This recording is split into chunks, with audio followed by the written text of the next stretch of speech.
Remember how often you've heard about the magic of closing a sale? How closing is the big step in the sales process. How using the right sales gimmicks or tricks can help you close? No matter how many times we've heard those things about closing, many of us still think that closing is a matter of luck, or that it's a special skill that just some people are born with. Or we think things like, the good closer gets all the breaks, or even that closing really is magic. Let me put all that foolishness to rest. There's nothing magical at all about closing a sale. Any good closer will tell you that. Okay, let's kill the lights. And can we stop the effects track? Okay. There's no more magic in closing than there is magic in magic. Unless, of course, you believe in magic. And I don't. Let's take a close look at the clever tricks you've just been watching.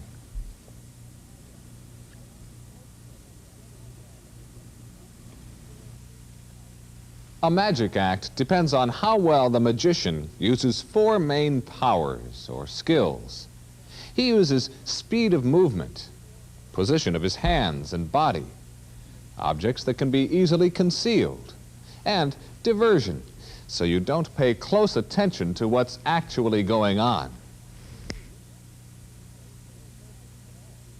When you take a magic trick apart and look at it, there's no magic at all.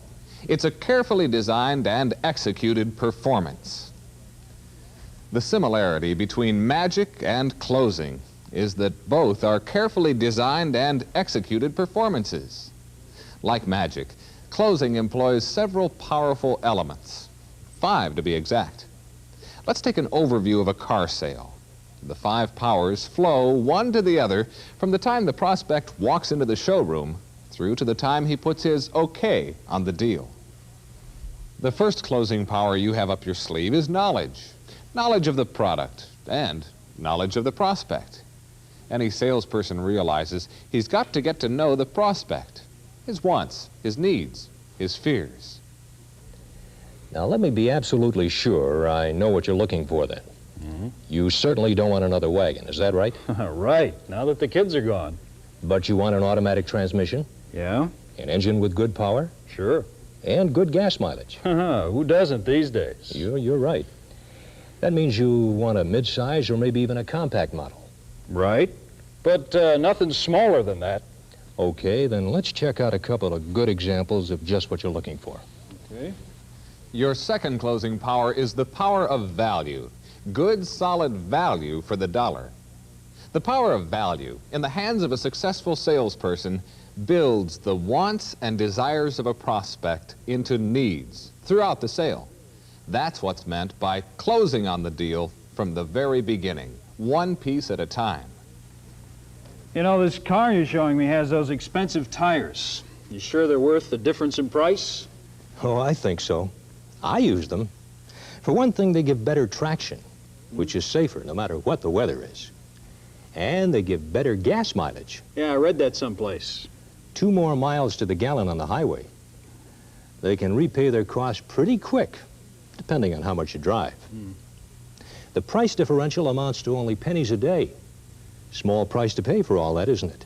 Yeah, you're probably right. Your third major closing power is the power of legitimacy. You follow the dealership's procedures and paperwork guidelines, and that builds an image of you in the prospect's mind. An image that you are a professional, a businessman. You use business-like techniques to conduct your business. You have product manuals and catalogs at your disposal, and you use them to help answer questions. When you get around to writing the deal, the paperwork is complete. You write things down, figure things out. All important information is on paper, including the appraisal on the trade, if there is a trade-in. How much you give me for my 75 wagon? The blue wagon next to the flagpole? Yeah, that's the one. Body's in great shape. Runs good. You know, it's spotless inside. Okay, why don't you give me the keys to your car, and I'll ask our appraiser to look it over and give us a complete appraisal. A good, clean trade like yours will help you get a good deal. Your fourth power is the power of authority, backing yourself up with the authority of the dealership and its management. Your own authority and credibility should be firmly established prior to the closing. By now, you've displayed your power of knowledge, your power of value, and your power of legitimacy. At closing time, the prospect should have few doubts about you or the product. Now he has to have that image reinforced. If you pretend to be the final authority, he'll test you in the eventual negotiating process. So establish other authorities who will back you up. The manager or dealer. Okay, Mr. Simpson, here's the appraiser's written offer on your deal. Gee, I was hoping for a little more than that. Well, we can talk with my manager about it, but Bill doesn't miss very much. I've worked with a lot of appraisers, and he's one of the best. Let's see, a few places need some paint touch-up. A few other items, otherwise it's pretty clean. The only big item is a leak in the cooling system. Gee, I've never had any trouble with a cooling system before. Well, that's good, but your car's dripping something from someplace, and it should be fixed before it gets worse. Now, these are things we have to fix before we can put the car in our lot. I'll tell you what, let me take the appraisal and your paperwork into my manager so that he can take a look at it, and I'll be right back with it.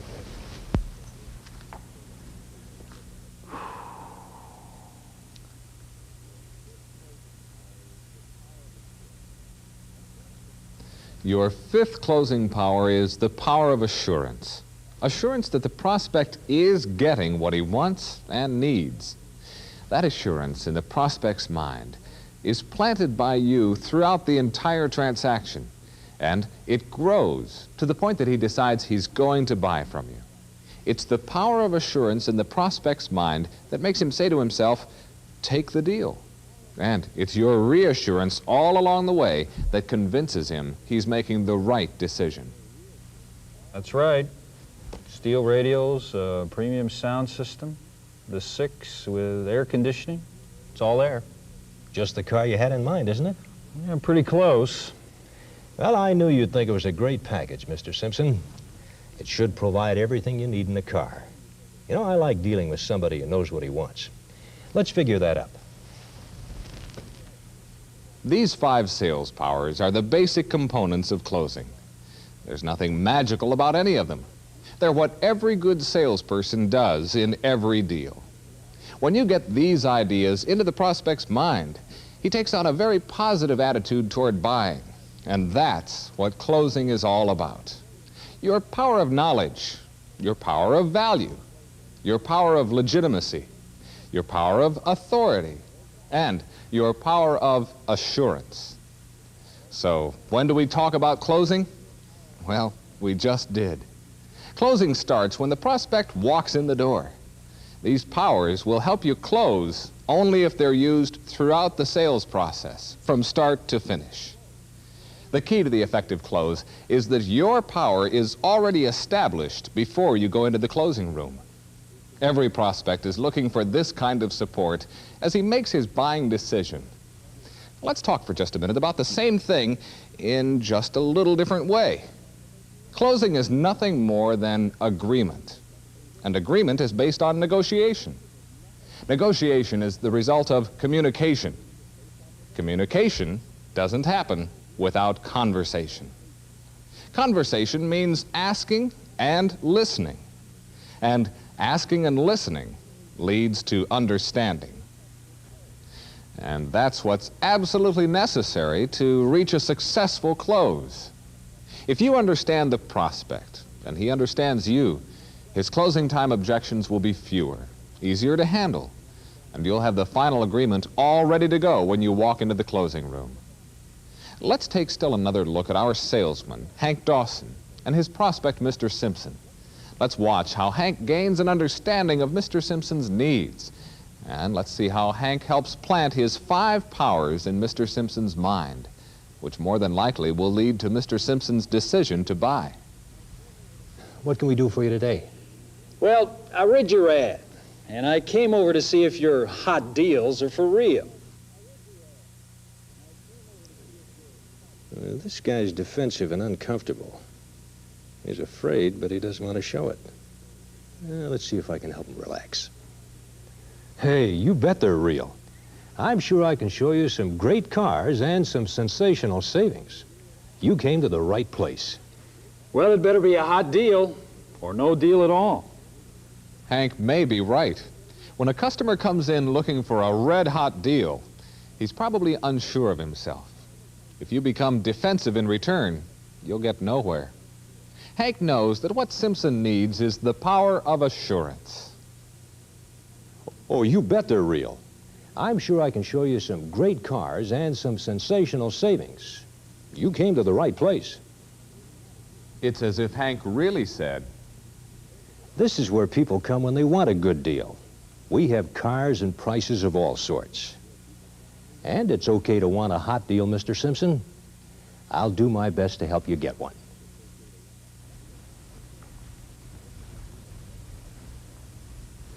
let's get back to the sale.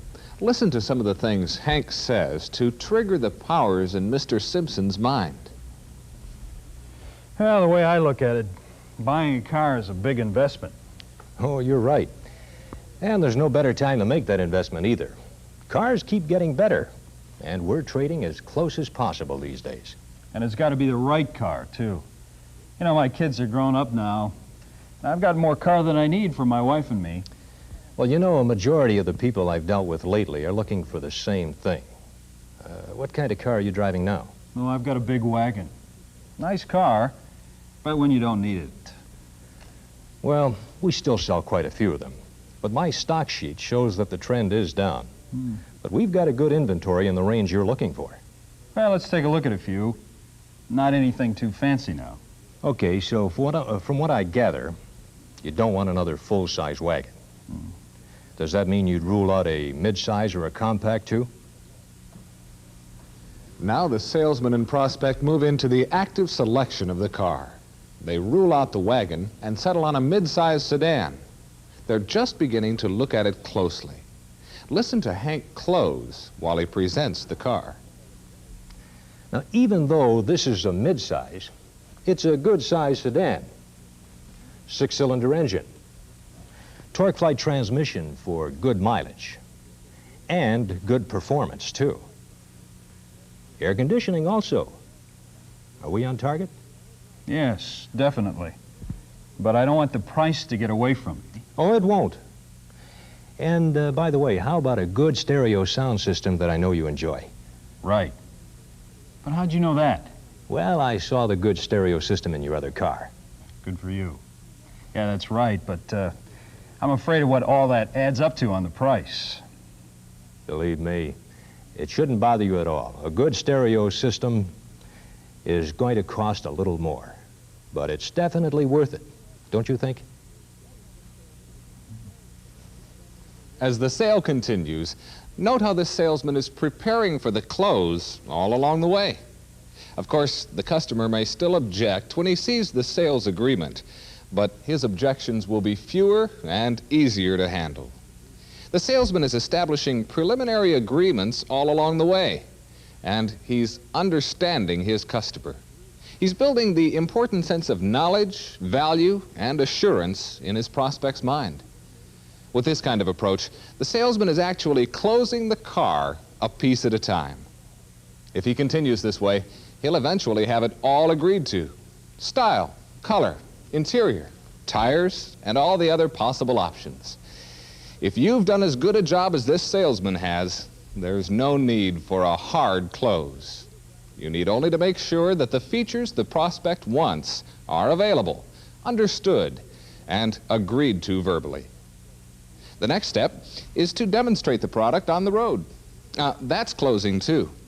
Let the prospect touch, smell, feel, and drive the product, while you continue to ask checking questions about each benefit demonstration you use.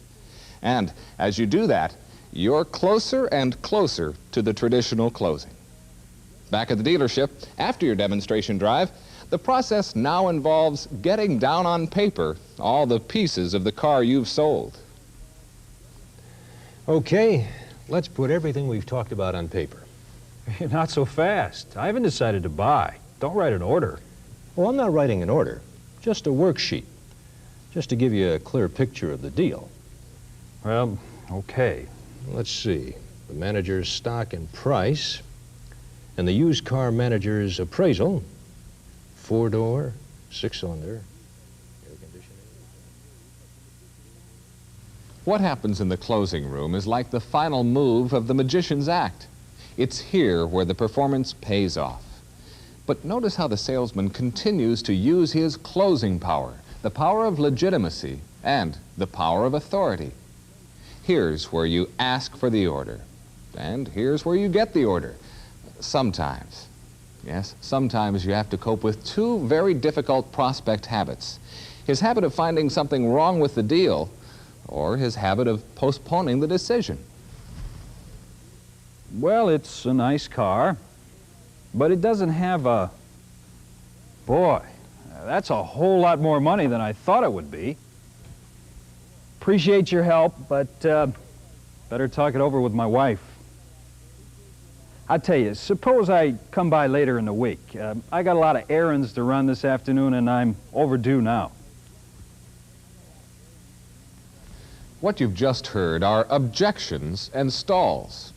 Let's talk about why prospects do this. Then we'll get into how to handle the objections. Objections don't come out of the blue. There's usually a reason behind the objection. In some cases, it's justified. In some cases, it's not. In all cases, you're dealing with emotions. And in all cases, you have to deal with the problems properly.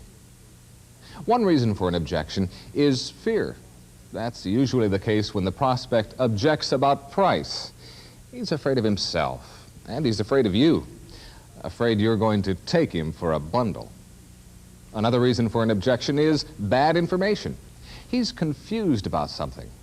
In the case of prices, he's heard too many figures and he can't keep them straight.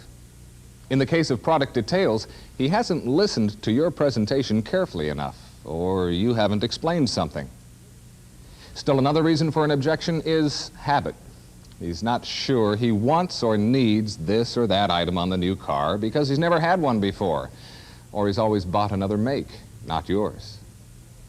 When handling an objection in the closing room, here's the first piece of advice every salesman has to have. Don't argue.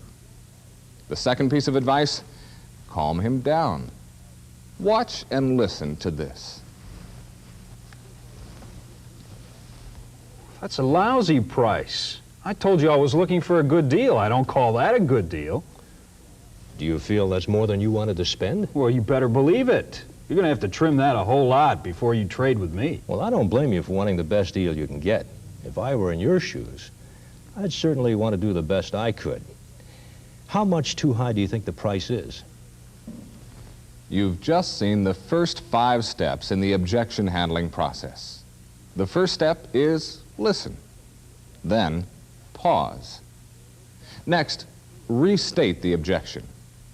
You'll notice the salesman then did 2 important things together. He agreed with the prospect's concern, and he asked the prospect to explain the objection further. So far, the effort has been aimed at 2 things: cooling down the emotions and getting a better handle on the problem. Let's continue with the negotiations. Well, I'd say you're $500 or $600 high. I mean, that would make my monthly payment a lot more than I'm paying now. Yeah, and we didn't want to do that, did we? No. Maybe we should have taken a closer look at the other sedan. You know, the one without the stereo system. No, I want that. It's just that it's the wrong price. Maybe I should have quoted you on a longer payment program. That way, your monthly payments would have been brought down considerably. I don't want that either. It's just that you're too high priced. The salesman has done several more important things in this negotiation.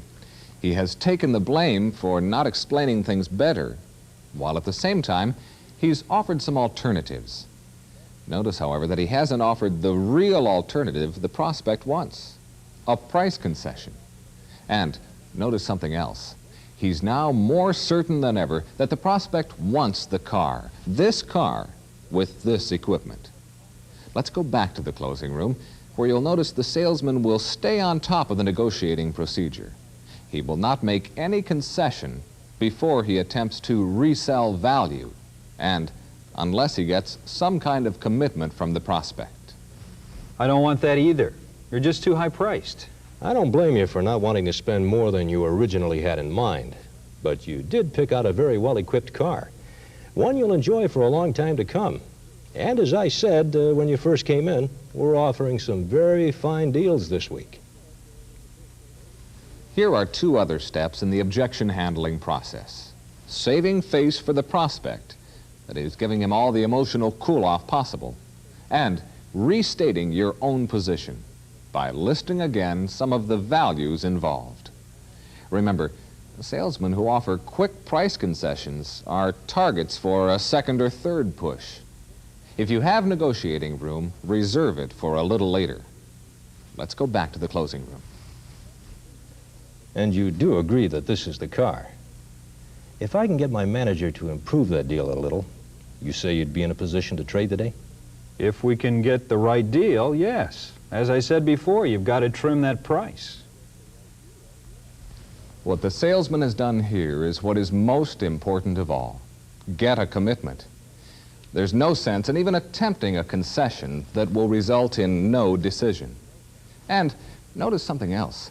He didn't offer to make a price concession.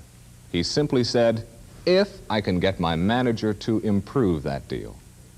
That takes us back to the beginning of our discussion and the use of the power of authority. This takes the salesman out of the argument and puts him on the prospect's side. But most important of all, it tells the prospect that he's now dealing at the highest, most official level. This brings up another important step in the negotiating process. In most dealerships, it's a mandatory step if the close runs into a snag. It's called the turnover. Let's take a look at it. Mr. Simpson, we're right on the edge of getting you the best deal possible. Now, I want you to be completely satisfied. So I think it would be best for you to talk to our manager, Mr. Lewis. Let me call him in. It's as simple as that. Well, it's nice to be able to close on your own, but when a turnover will make it certain, use it. After all, even magicians have assistants. Finally, let's look at the situation where you have agreed on everything, except you don't have a signature on the order. Remember the power of assurance? Well, here's where it comes into play again. One thing you can be sure of, you'll never get a signed order unless you do certain things. Have an order to sign. Have the deal on paper so the prospect can put his name on something official. It's an illustration of the power of legitimacy. Put the order in front of the prospect as though you really expect him to sign it. Again, the power of assurance. And don't ask for a signature. Ask for an approval. Let's take a look at how easily our salesman does it. Well, you certainly picked a fine car, Mr. Simpson, at a fine price. I'll need your approval so that we can get this order going. Or it might sound like this. Would you like to take delivery on this tomorrow afternoon, or would Thursday be better?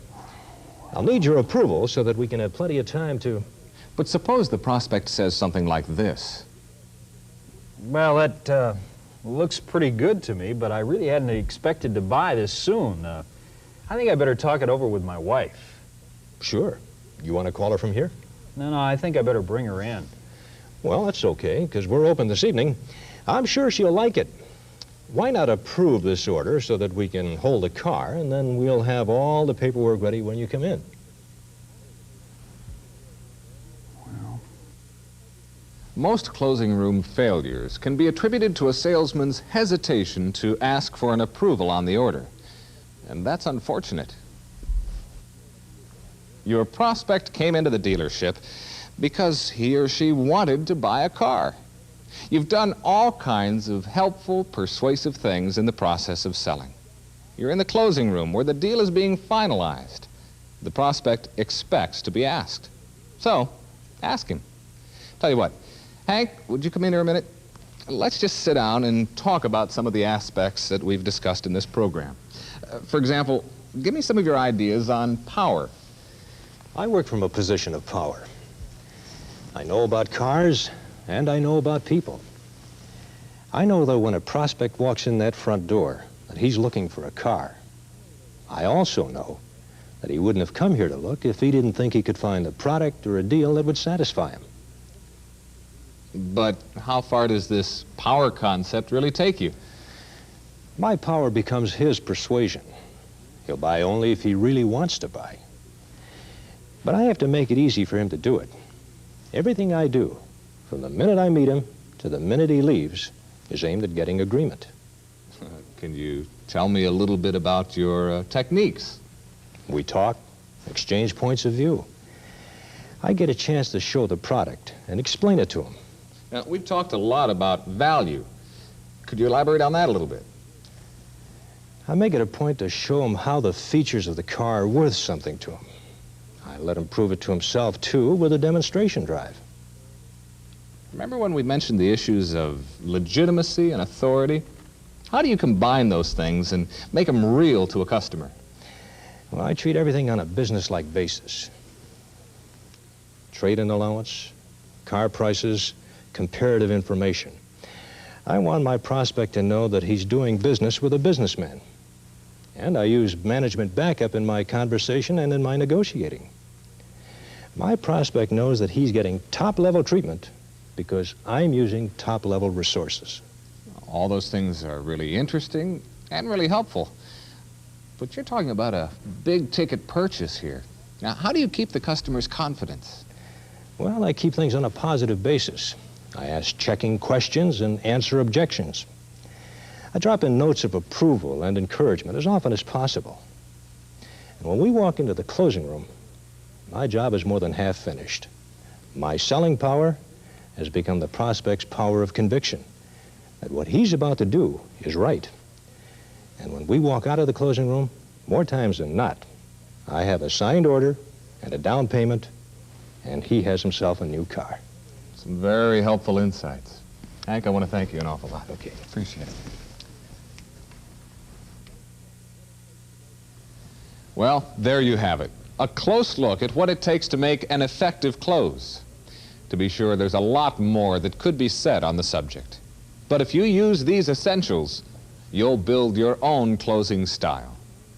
If this short period of instruction has done nothing else but to give you a track to run on and a sense of self-assurance, then it's done its work. The only thing left for you is to put it to the test. Try it. Okay, let's have the lights up. And let's stand by on the effects track. We started with our magician, so let's close with him. I think you'll agree that what he does and what you do in the closing room have a lot in common.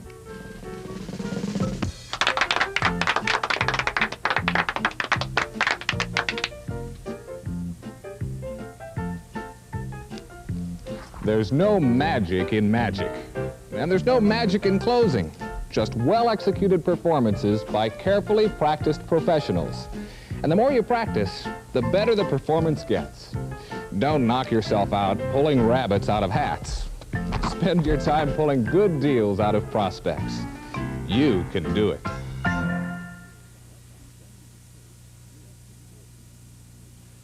That's the end of the tape, but not the end of the program. With this tape is a workbook which gives you some review information. Please take a few minutes to read it and answer the brief quizzes. Then perhaps you'll want to see the tape again to confirm what you've learned. When you have completed the quiz questions, turn them in to your manager. He'll see to it that the completion statement is filled in and returned to the sales training department in Detroit. In about 2 weeks, you'll get a certificate showing that you've completed the course. We hope you have found this program interesting, but most important, we hope you find that when you apply the ideas we've talked about, you'll close a bigger percentage of deals than ever before.